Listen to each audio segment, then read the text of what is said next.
Yeah, I'm glad you mentioned this issue of getting goods where they need to be. When we're investing in better roads and we're investing in better bridges, even if you don't drive, that's going to matter to you because being able to get groceries where they need to go, being able to get a community's agricultural projects where they need to be, and doing it quickly, right? I mean, you see when a bridge goes out in a rural area, if it has to be closed or has a load limit because it's not in very good shape, and there are those safety limits on it, that can mean having to go a long way out of your way, and that's an economic issue. So I think that's something that you're right to point out. We're seeing really all over the country. Mayor, tell us what it's like in your community in Colorado and what your residents are counting on when it comes to transportation. Sure. And first of all, I would like to say thank you, Secretary Buttigieg. And on behalf of the city of Alamosa and the San Luis Valley, we want to thank you for giving us this opportunity to be a part of this conversation about electric vehicles as they relate to rural communities like ours. And it's also a pleasure to meet you, Commissioner Clark. And I also would like to thank Secretary Buttigieg, President Biden, and all the elected officials for the hard work and effort they put into passing this bipartisan, much needed infrastructure bill, because rural communities like ours really need infrastructure funding for our communities to grow and thrive. So Alamosa is located in the San Luis Valley of Colorado, which is south central Colorado. The San Luis Valley, it's about 122 miles long and about 72 miles wide, mostly rural population. Unfortunately, at one time, the San Luis Valley coined the nickname the Valley of Death for motorists who are driving electric vehicles through this rural community because of the sparsity of vehicle charging stations. However, fortunately, we're making strides, but we're not where we need to be. We have 4 charging stations within our community and within our town, but that's nowhere near the amount we need if we're going to try to move forward effectively, efficiently, and making sure that people are not dealing with what we call range anxiety. And that's a challenge people have. And range anxiety means they're not for sure if their vehicle will be able to make it from one destination to the next. And when you add the cold factor, like Commissioner Clark and I experienced this morning when we woke up, it actually reduces the charge on the battery's life. So we got to make sure that we have more fast charging power stations so that we could make travel more safe and help ease some of that range anxiety. Well, thanks, Mayor. I think you explained it very well in terms of needing to make sure that anybody with an electric vehicle or anybody who's thinking about whether an electric vehicle is right for their family knows that they'll be able to get to where they need to go. These some of these newer cars and pickups, they have 200, 300, 400-mile range, but even then, in rural areas where people are driving long distances on a daily basis, you may not be able to count on just the charge that you get plugging into the wall overnight at home if you have a single family home. And if you don't, then you're going to need help overnight, and definitely going to need help on the road, which is why we've got to get more of these charging stations out there. Mayor, could you say a little more about what you think it'll take for people in your community to feel good about making that transition to electric, whether it's pickups or whether it's cars? I know one thing that we see is maybe a perception out there that electric vehicles are a luxury item, that they're for people in big cities only, and maybe that's how it started out. But I'm really interested in communities, smaller communities, rural communities, being able to tap into the benefits of this electric vehicle revolution. What do you think needs to happen for residents in a community like yours to feel like electric cars and pickups are for them? Sure, and I got to give credit to Brandon, who's one of our IT directors at the city of Alamosa. He just purchased a brand new EV. And so he's so excited. So when I told him that we're going to be having this conversation, he's been talking my ear off, giving me all these pointers and things. And he said, Ty, what we need in rural communities, we need more of the faster charging stations, and they need to be in just about every small town. We can't have them spaced out 70 miles like in Alamosa. The closest one to us from Alamosa, we have one in Alamosa, but we need multiple ones from here to the next destination. Right now is about almost 80 miles away for him to get a fast power charging station. He mentioned that there are several let's say level 2 charging stations, but they don't charge as fast. And here's why it's important. When you have a fast charging station, it cuts down on the travel time of the travelers who are traveling through these communities. The other thing that we're finding, and we're strategically, our city team and our community partners and our network of providers, they've been thinking strategically, Secretary Buttigieg. We have 3 of the 4 current electric charging stations in our downtown area. And we put them in strategic locations. So when people have to sit and charge for 45 minutes or an hour, however long, they can walk and circulate through our downtown areas, making this an opportunity and an economic lifeline for rural small communities like ours. Our fast EV charging station is strategically located next to our welcoming center. So people, if they have to get out, they can go to this old train depot and they can read about the history of Alamosa. They could pick up brochures to see about all the other activities that are available, like the alligator farm and things like that, and the great sand dunes, and then use that as an opportunity to explore. So we don't want to miss out on the economic potential lifeline for rural small communities as well. In addition to that, we need to work on improving the power grid. Okay, I'm going to say this right now is the time for us to focus on building an effective charging network throughout the United States. And here's why that's important. We have a choice right now. We can either choose to embrace innovation and take the lead, or innovation could leave us behind. And now is not the time for innovation to leave rural small communities behind, especially with the funding we received from that much needed infrastructure bill. Well, thanks. It's a priority for us to make sure that every part of the country, rural and urban, large communities and small communities, see the benefit of this law. Whether we're talking about rail crossings, road improvements, bridge fixes, definitely when it comes to these EV charging stations. And I'm really encouraged to hear that you're taking that strategic approach, because sometimes the right place for an electric vehicle charging station on our highway network or on our roadways might be a little different than where all the right places were for gas stations. And we should be thinking about that in a smart way. Commissioner, let me turn to you. Speaking of strategically locating these stations, one process that is going to begin later this year from my department is we'll be asking each of the states to submit their plan on how they would deploy those dollars and how they're going to make sure that those chargers get to where they need to go, how you have them add up to a network that really allows people to get everywhere they need to be. So from the perspective of Stearns County, thinking about some of those commuting patterns that you described, where people need to get, whether it's to work or moving agricultural products around, what are some of the things that you would consider important for your state to put into their plan and to think about, so that these federal dollars that we're lining up here in Washington can get to a place like Stearns County and can make a difference in the daily lives of the people you serve?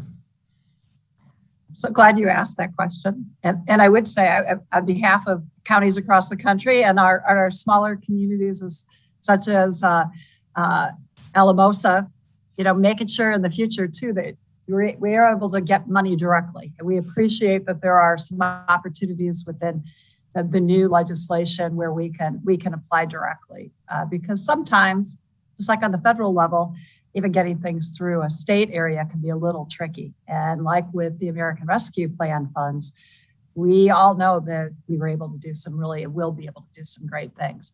So strategically, where do you put it? There's a couple good stories that we've seen so far, and we do not have enough in central Minnesota. We have one fast charging station in St. Cloud. That was a public-private partnership. It's connected to our community center, which is downtown. So that's good. We do have an interstate going through our county and a couple of big state highways. But again, most people are driving on other roads. So think about the ways that people can quickly either get in and out to charge. And that could be truck stops. That could be restaurants in a smaller community. We also know in our state, and Mayor Coleman, I don't know if this is true in Colorado, but just about every very small community in our state has a softball field. They have a place that you might be able to get a refreshing beverage, or maybe a place to eat, and a house of worship. So how do we connect into those? Another cool partnership is our Rural Electric Association has partnered to put a few chargers at state parks, because with COVID, as we know, people have been trying to figure out other ways of traveling besides maybe the ways we had before, and they're spending more time. So that's a good start. But how about our county parks or our trails? We have a lot of people who come through Minnesota, and it also connects sometimes for kids going to schools, bike paths, the trails that way. In winter, they're used for snowmobiles, or they're used for cross-country skiing.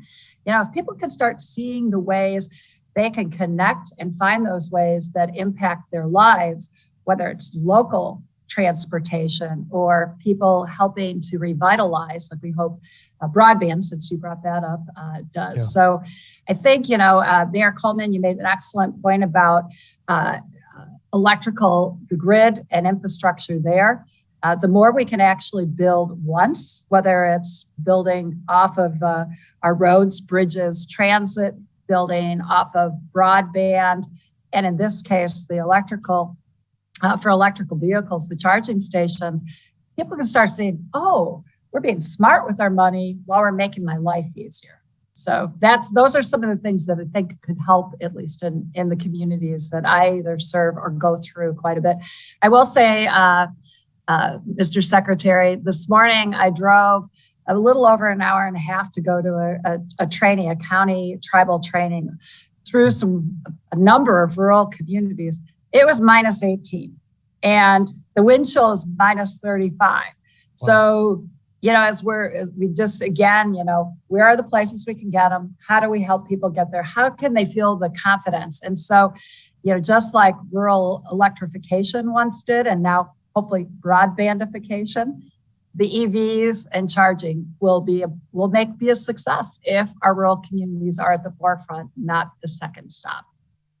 That's a great way to think about it. In the 1930s, America made a decision that the whole country would be able to access electric power, because that hadn't been true in rural America. So many parts of rural America well into the FDR years. And then in the 50s, there was a decision that all of the country needed to be connected through an interstate highway system. And now we have a chance to do that with EVs, with broadband. And like you said, whenever we have a chance to build once or dig once, let's do that. It's common sense that if you're going to tear up a certain right of way to lay down fiber, don't come back 2 years later and do the exact same thing in order to put in an electric cable or a water line or a new roadway. If we can do it all at once, that's so much more efficient. And I'll tell you, that's something we're working across the different silos of the federal government to do. I speak so often with my counterparts, Secretary Granholm of the Department of Energy, who's involved in these grid upgrades, Secretary Raimondo, Department of Commerce. They're taking the lead on the broadband work.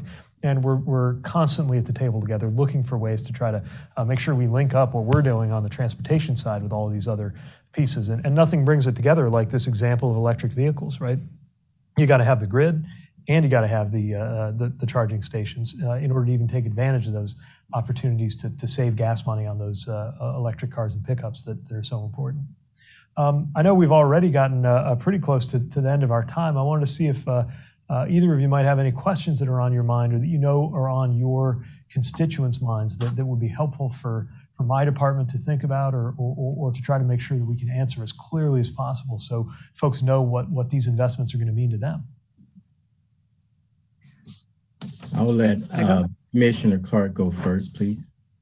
Well, one of the questions, and you've touched on it a little bit, is how is the department working across government, including with local governments, with counties, with smaller communities, to really expand the access in rural communities where the drivers drive longer distances and have longer commutes. And at the same time, if we can figure this one out, it's going to save a lot of money for people given how much they're spending. So can you just talk a little bit more about that? Yeah, like you said, the longer distances you have, the more you drive, the more you're going to save. It's one of the reasons I think rural America is actually one of the best places to bring the electric vehicle revolution. But that we know that's going to require support. So we're working to make sure that rural voices are at the table as we make these plans. There are specific set-asides in so many of the new transportation programs that we're creating and the old ones that are growing thanks to the president's bipartisan infrastructure law with set minimums to make sure that they're going to rural America. And actually, in the last grant round that we did, where we were funding transportation projects across the country, we made sure that we went above that minimum to really make sure that no one is being left behind. You mentioned direct support to local communities, and that's important too. We work closely with our state partners, but we also have a number of programs where we can connect directly with local partners. And of course, as a former mayor, that's something I think about a lot, right? How can we clear away some of the different steps and obstacles that sometimes stand between a community and the resources they need? A lot more information about this at our website for the infrastructure bill, build.gov. Has information down to the program of what we're doing and what to expect so that we can hopefully make it as easy as possible for communities of all sizes to tap into and take advantage. Mayor, how about you? Yes, thank you, Secretary Buttigieg. In rural communities, they are often overlooked in discussions when it comes to transportation. I'm wondering, what is the department doing to inform small rural communities about the potential access to infrastructure upgrades so that rural communities and the residents can take advantage of EVs in the community? And it's a two-part question. That's the first part. So, that's exactly why we put together this toolkit, and it's online at transportation.gov/rural/EV to really lay out some of the resources and some of the considerations that local decision makers ought to have on their mind in order to take advantage of the opportunity.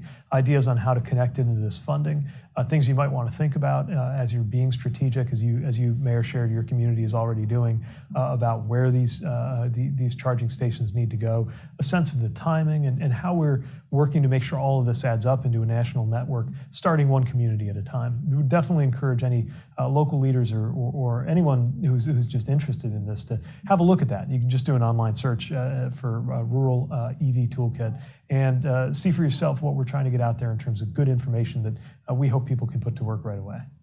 Thank you. That's very important because in rural communities, usually they don't have the tax base or the capacity to do infrastructure upgrades and repairs and expansion. So having something easy, accessible for people in rural communities to access is very beneficial. And just my follow-up question to that is, what type of report card is going to be used to measure the targeted outcome and show accountability for the money that's being deployed, not only in rural America, but across the United States of America?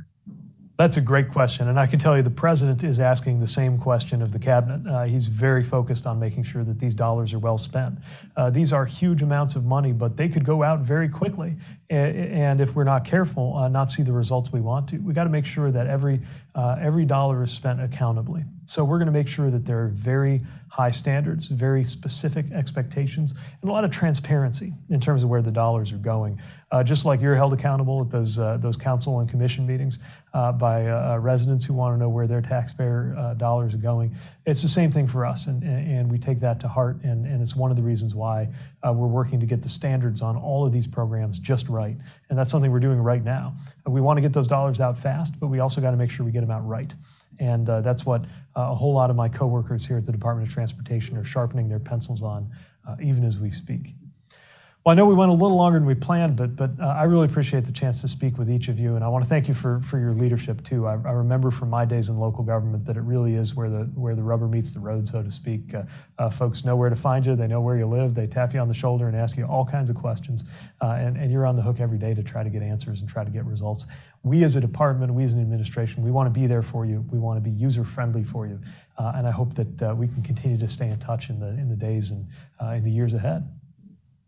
That sounds great. And thank you. We know that your experience as a mayor, as somebody who's worked with communities across not only your state, but across the country, it really makes a difference. And this toolkit will make a difference. For smaller communities, for more rural communities, the more information we have that doesn't require a lot of technical expertise for some very small communities, the better. So looking forward to being able to put this to good use. Well, thanks very thank much, you. Commissioner. Mayor? Yes, and I was just going to follow up to say rural communities really appreciate you reaching out, because rural communities suffer because lack of information, knowledge, and resources. And by having this toolkit, it's going to help fulfill a void and help, hopefully, us close the gap that we're faced on a regular basis.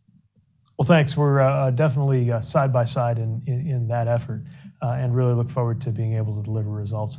Thanks again for taking the time to join. If you've been watching, thanks for taking a little time to follow this conversation. Hopefully you'll think about what it could mean in your community and in your part of the U.S. And do please take a look at our social media accounts, take a look at our website to get more good information. We're going to keep updating it as these programs come online and we get these dollars out to communities like yours where they can make a difference.